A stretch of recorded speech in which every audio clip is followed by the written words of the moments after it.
Hello and welcome to Fast Thoughts with me, Wolfgang. Today, we'll be covering the new anime Horimiya, from the original manga by Adachi Hiroki and adapted by Cloverworks.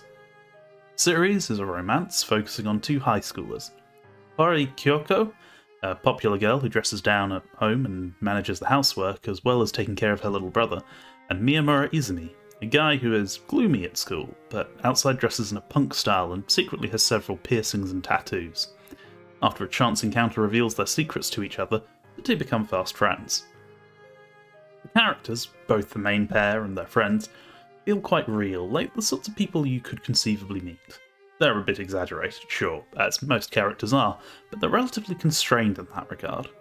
Additionally, most of the characters act sensibly.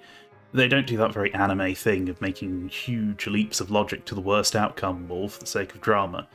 Or if they do, they call themselves on it in their inner monologues. There's a scene, for example, where Hori hears Miyamura was seen with another girl and briefly worries if he's cheating, but rationalises and lets him explain after one fit of anger.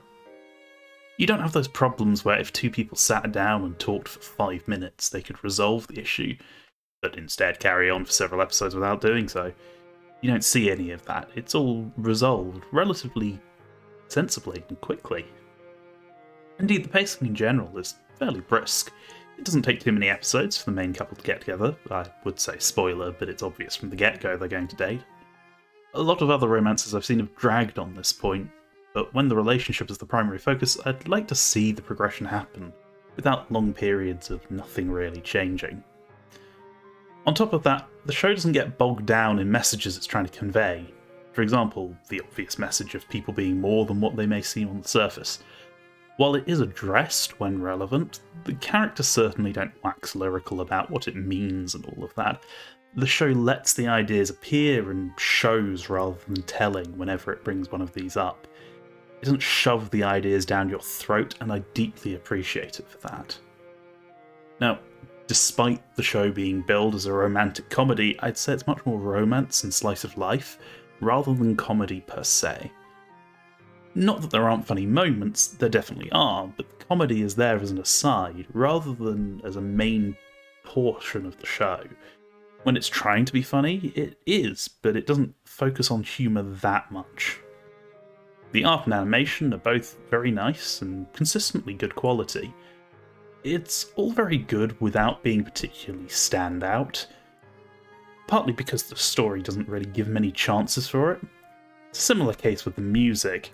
It's there in service to the scenes, but it never really sticks out for any reason, which is fine.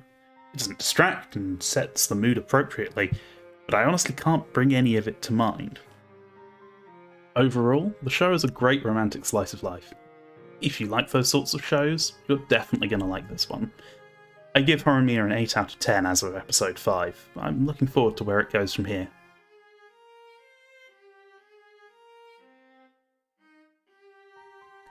Thank you so much for watching. If you liked what you saw, please consider liking the video and subscribing for more fast thoughts. And if there's something you'd like to hear my fast thoughts on, or you have some thoughts of your own on today's topic, please leave a comment below. I'll see you down there.